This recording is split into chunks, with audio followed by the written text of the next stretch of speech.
안녕하세요. 김유라입니다. 오늘은 돈에 강한 아이로 키우는 법이라는 책을 가져왔습니다. 책 표지가 너무 예쁘게 생겼죠? 돈에 욕심 있는 아이가 아니라 돈에 안목 있는 아이로 키워라 라고 얘기를 하고 있어요. 공부만큼 중요한 것이 돈 공부를 잘하는 아이로 키우는 것이다 라고 써 있는데요. 사실 제가 아이들을 키우면서 아이들이 공부를 잘하기보다는 좋은 학교를 가기보다는 돈을 잘 벌었으면 좋겠다라는 생각을 되게 많이 했어요. 이 돈을 잘 벌었으면 좋겠다라는 얘기의 근원은 돈 걱정 없이 살면서 자기가 하고 싶은 일 했으면 좋겠다. 돈 때문에 하기 싫은 일 억지로 하고 돈 때문에 우울하게 살고 안 그랬으면 좋겠다라는 그런 의도가 있었습니다. 그래서 제가 이런 책을 계속 보면서 여기서 배운 내용을 아이들한테 막 알려주고 저도 이제 어떻게 아이들에게 돈에 대한 이야기를 해줘야 되는지를 늘 공부하고 있어요. 너무 좋은 책을 만났고요. 아이를 부자로 키우는 엄마는요, 용돈을 공짜로 주지 않는다고 합니다. 초등학교 6년 동안 돈 공부가 아이의 평생을 좌우한다면 지금 얼마나 중요한 시기인가요? 이 책에 있는 저자는 대단한 이력을 가지고 있습니다. 워싱턴 대학교를 졸업하고 투자은행 JP모건, 아주 세계적인 회사죠. 이 회사를 거쳐서 커머스뱅크에 입사를 하고요. 뱅크 오브 아메리카 사상 최연소 영업 실적 1위를 달성했대요. 미국 전체에서 영업 1위니까 여러분 어마어마한 실적입니다. 뉴욕에서 태어나서 자란 일본계 미국인이라고 해요. 그래서 미국과 일본의 양쪽 문화 영향을 다 받았고요. 부모님 용돈은 거저 주어지는 것이 아니며 가정 경제 수준이 어떠고 어른이 되면 어떤 세금을 내야 되는지 이런 것들을 알려줬대요, 애들한테. 아이를 돈에 대한 욕심이 아닌 돈에 대한 안목이 있는 사람으로 키우기 위해서였다라고 얘기합니다. 유대인 교육법, 엘리트 교육법을 연구했고 경제 머리를 어떻게 키우는지에 대해서 연구하고 그런 관련 이제 일을 계속 하고 있습니다. 정말 여러분 대단해요. 읽으면서 정말 이렇게 할 수 있나? 라는 생각이 들 정도로 정말 돈에 대한 철학을 가지고 있는 분입니다. 돈에 강한 사람은 돈에 관해 쓸데없는 걱정 때문에 사서 고생하지 않고 시간을 자유롭게 쓰며 자신이 하고 싶은 일이나 좋아하는 일에 전력을 기울입니다. 그런 삶이 곧 행복한 삶입니다. 그래서 우리가 이 책을 읽는 이유는 행복하게 살기 위해서 돈이 없으면 돈을 쫓을 수 있어요. 돈이 내가 넉넉하게 있고 돈 관리를 잘하면은 돈 신경 쓰지 않고 좋아하는 일을 할 수 있죠. 어린아이는요, 장난감을 보면 갖고 싶어서 부모님께 조릅니다. 이분의 부모님은요, 이렇게 얘기했대요. 한 달이 지나도 장난감이 갖고 싶다면 그때 가서 다시 생각해보자 라고 단호하게 얘기했다고 합니다. 하지만 아이들은 30분 정도 때를 쓰다가 금방 그 때 쓴 일을 잃어버리죠. 때 쓰는 아이는 30분만 기다려라, 조금만 기다려라 하고 얘기해보라고 해요.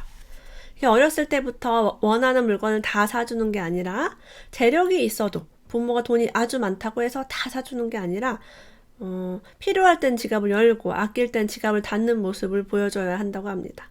그럼 아이는요, 가치 있는 물건과 아닌 물건을 구분하는 습관을 들이게 되고요. 꼭 필요한 물건만 사게 돼서 불필요한 물건을 사는데 들이는 돈과 시간을 절약할 수 있다고 합니다.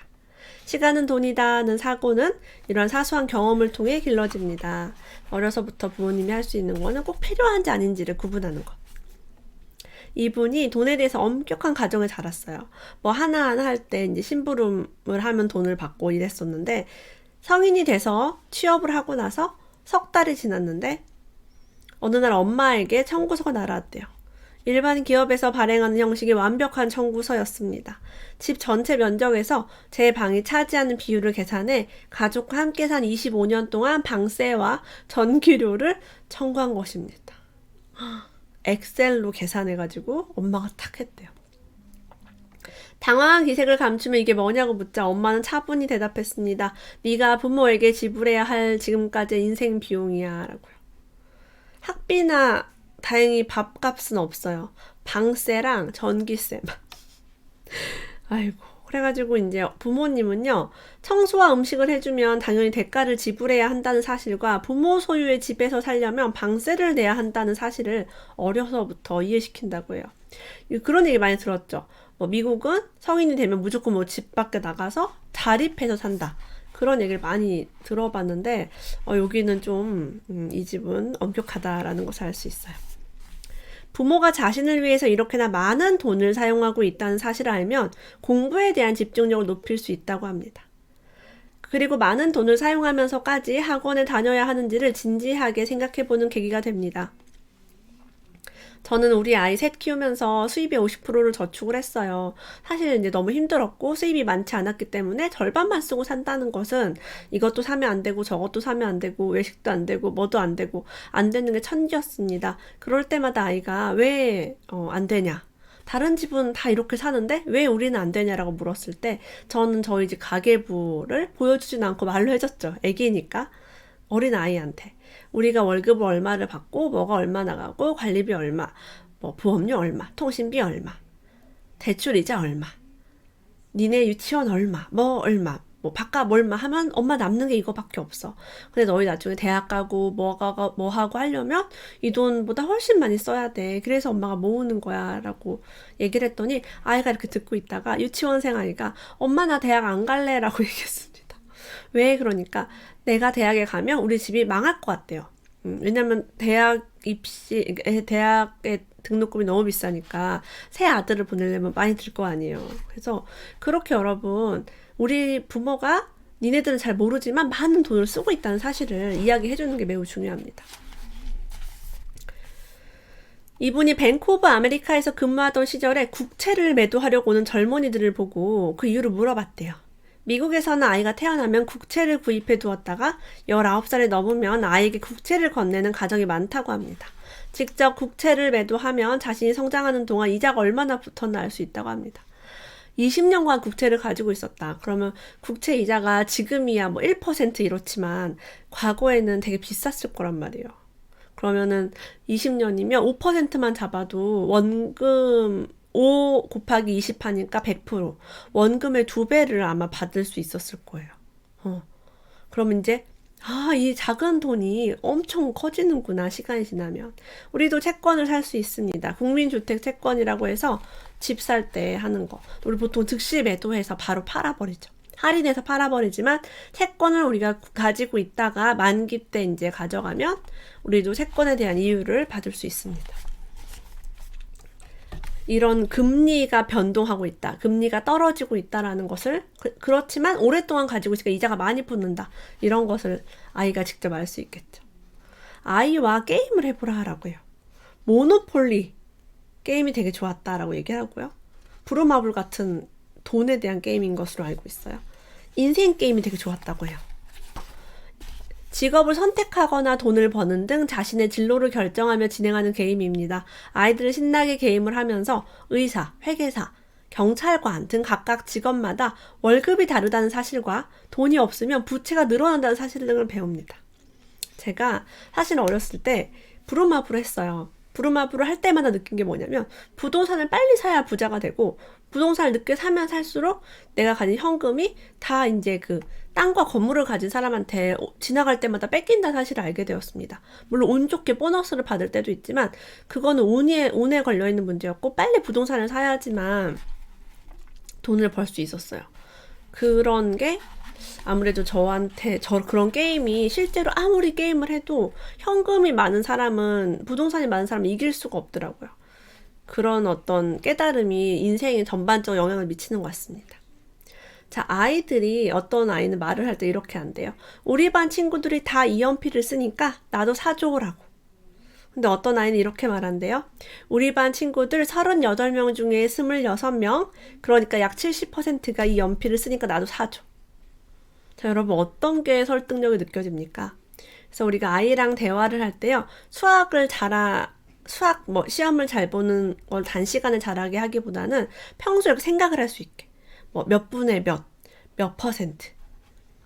피자를 먹더라도 5분의 1은 몇 퍼센트야? 20%지? 이렇게 아주 어린 아기를 두고 해도 아이들이 다 알아듣더라고요. 이런 식으로 숫자 감각을 길러라 라고 얘기합니다.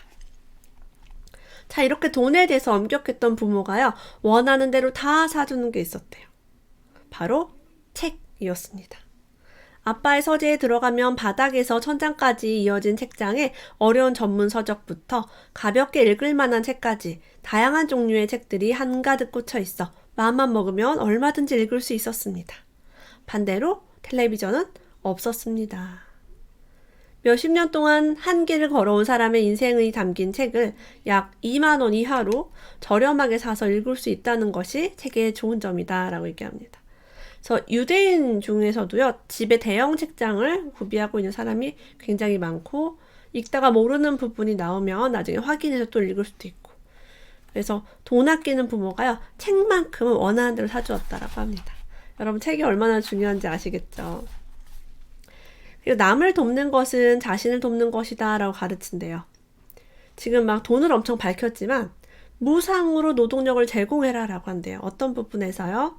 자원봉사. 앞으로는 자원봉사가 매우 중요해진다라고 얘기합니다.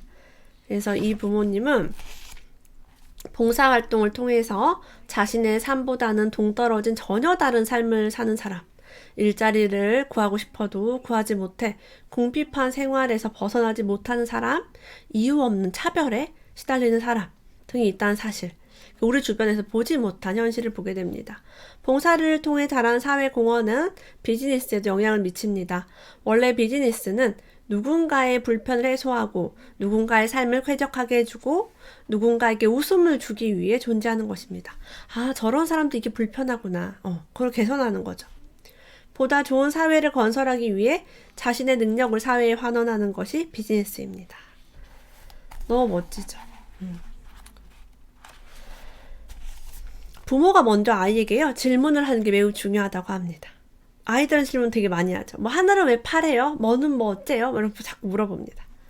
엄마가 아이에게 같이 다니면서 이런 질문 해보래요. 우리 집 주변에는 빵집이 많은데 왜 이렇게 많을까?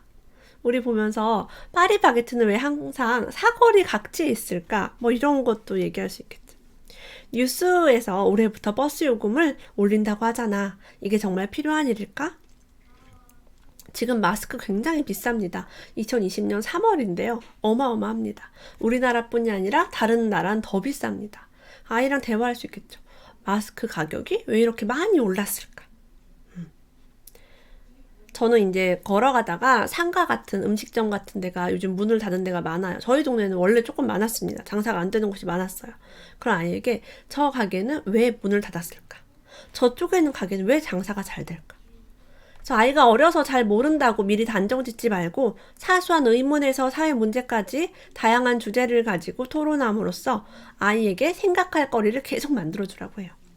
텔레비전에서 전하는 뉴스를 의문 없이 그대로 받아들인다면 세상의 진실을 똑바로 알 수 없고 새로운 발상도 떠오르지 않겠지요?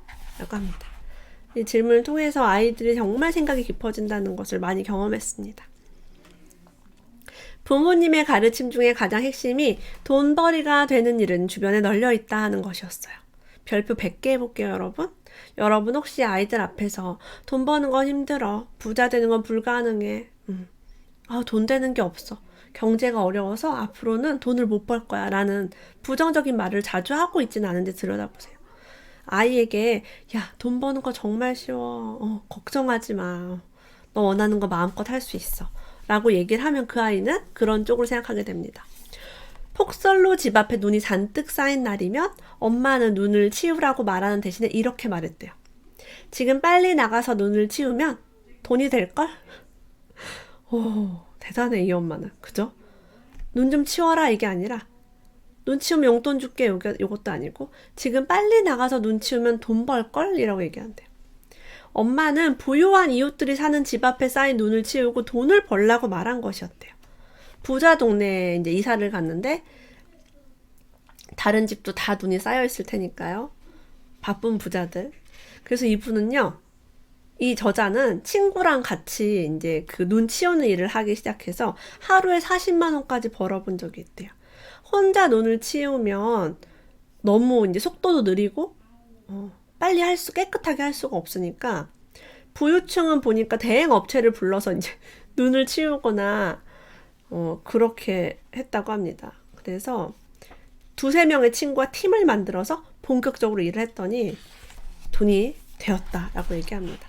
저도 중학교 때부터 전단지 아르바이트를 좀 했었거든요. 돈 벌려고.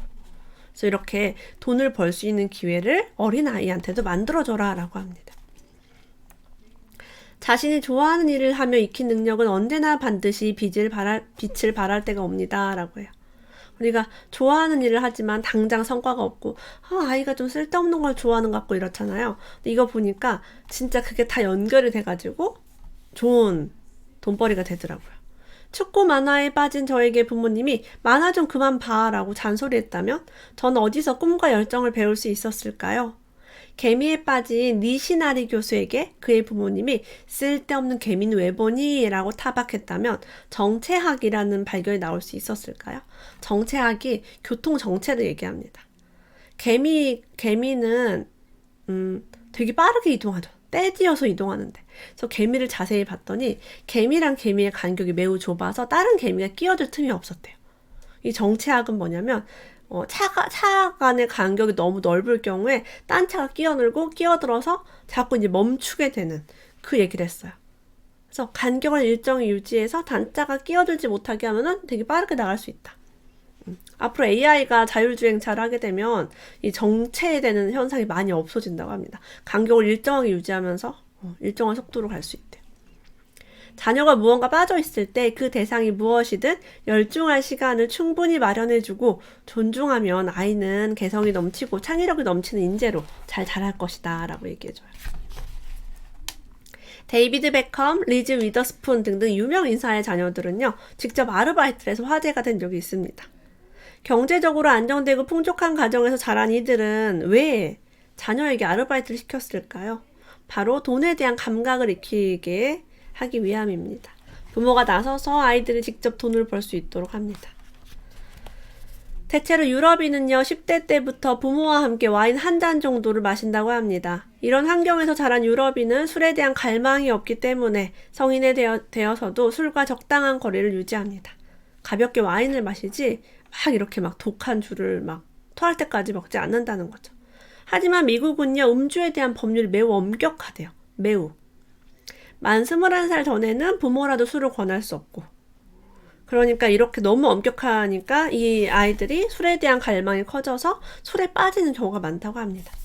그렇다고 10대 때부터 아이에게 술을 권하라 그런 이야기가 아닙니다. 다만 규제를 하면 할수록 그 반동이 클 수 있다는 사실을 알아야 합니다. 뭔가 하지 못하게 하면 더 하고 싶은 충동이죠. 그래서 사실은 스마트폰을 아기 때부터 써도 괜찮다라고 해요. 왜? 세상에 존재하는 편리한 물건은 되도록 어려서부터 접해야 합니다. 그래야 사용하는 방법을 빨리 익힐 수 있고 이상한 집착도 생기지 않습니다. 못하게 하면 몰래 하는 이상한 집착입니다. 기술의 진화는 멈출 수 없기 때문에 앞으로 기술과 어떻게 공존할지 모색하는 쪽이 더 건설적입니다. 라고 얘기해요. 그렇다고 스마트폰만 너무 하게 하지 말고 지금 이 앞에서 책을 또 무제한 봤다는 얘기가 있잖아요. 책을 중시하면서 스마트폰도 함께 주면 좋겠습니다. 아이가 무언가를 하려고 할 때요. 네가 좋아하는 걸 하는 게 엄마도 좋아 라고 얘기하면 좋다고 해요. 엄마가 원하는 이걸 네가 했으면 좋겠어 라고 하는 게 아니라 네가 좋아하는 것도 엄마 괜찮아 라는 거죠. 하버드 대학은 입학시험에서 높은 점수만 받아서는 들어갈 수가 없대요. 고등학교 시절에 어떤 활동을 했는지, 남들보다 뛰어난 능력은 무엇인지 등을 파악해서 합격 여부를 결정한다고 합니다. 조금 더 깊이 얘기하자면 출신 대학이 인생을 결정하는 시대도 이미 끝났습니다. 라고 해요. 세상이 많이 변하고 있기 때문입니다. 우리 공부 잘하는 아이 원하나요?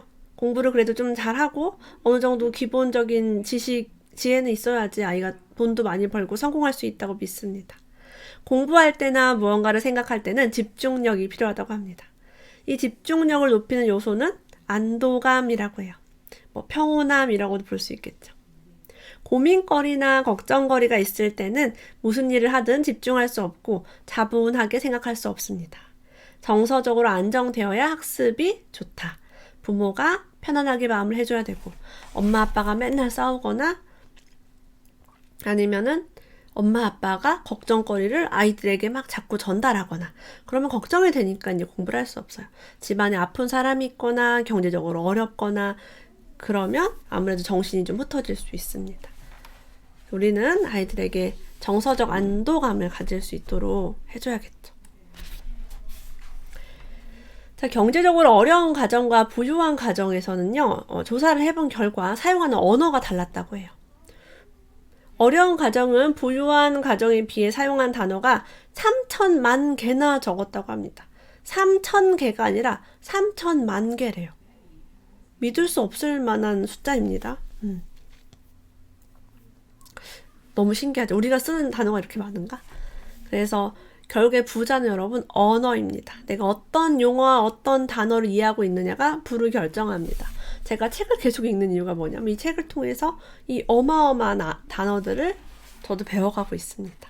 제가 배우면 어떻게 하겠어요? 우리 아이에게 알려줄 수 있겠죠. 자아가 확립되는 만 10세, 10세 전후에 시간을 헛되이 쓰지 않아야 아이는 돈에 강한 어른이 될 수 있습니다. 돈에 강해지면 편견이나 고정관념에서 벗어나 자유로운 삶을 살 수 있습니다.